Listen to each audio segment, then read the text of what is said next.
This is a story about Ernest the Fierce Mouse. Ernest lived in a small hole in the wall of a little red house with a beautiful garden.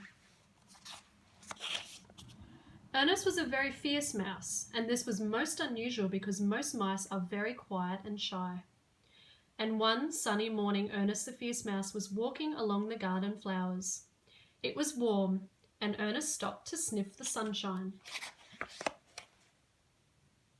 He looked very carefully around him.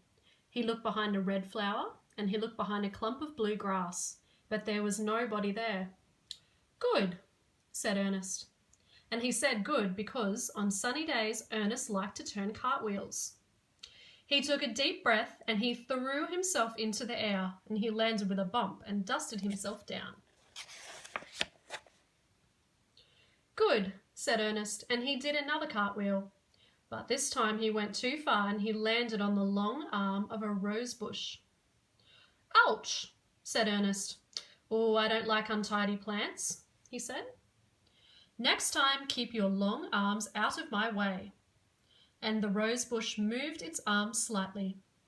"Good," said Ernest, cross because the rose bush had seen him doing cartwheels, and now the morning was spoilt. Ernest set off home, dragging his tail behind him. But suddenly he stopped. On the path in front of him was a giant footprint, and it was enormous. And next to it there was another and another. Somebody or something was walking in his garden. Ernest the Fierce Mouse followed the footprints.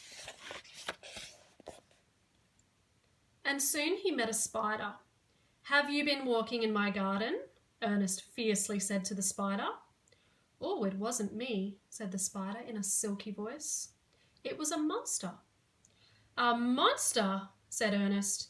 "Oh, well, I'm not afraid of a monster," he said, and he went on following the footsteps. And before long he found a long orange tail sticking out from under a bush. It was the cat. "Why are you hiding behind that bush?" Ernest said. "Who is that?" said the cat. "Is it the monster?" "Of course not," said Ernest. "What monster?" "Well, there's a monster in the garden," the cat said. "Oh, a monster," said Ernest. "I am not afraid of any monster." And the cat hid under his bush again, and Ernest followed the footsteps. And then he met a tortoise on his way. "Have you been dragging your fat body through my garden?" Ernest said.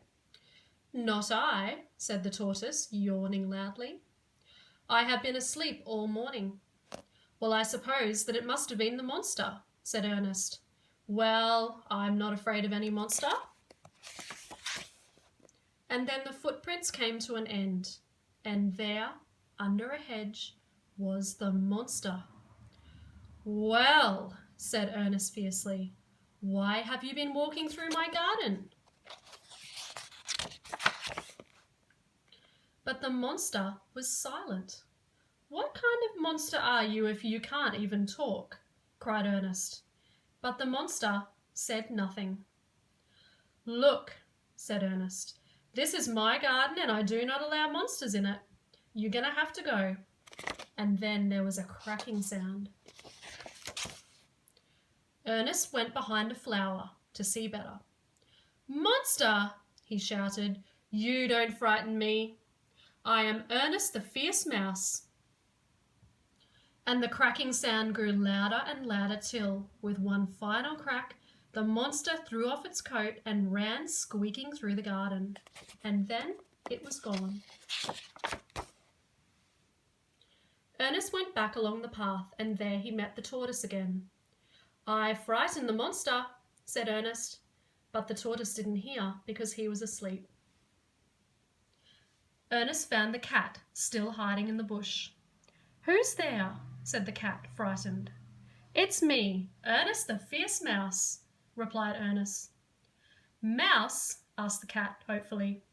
"And I frightened the monster," said Ernest. And then Ernest met the spider again. "Did you find the monster?" the spider asked. "I did," replied Ernest, "and I frightened it away." "Oh, you are clever," said the spider silkily. "Of course I am. I am Ernest the Fierce Mouse." And Ernest felt that it was time for lunch. He went back along the path, and suddenly he stopped and looked around.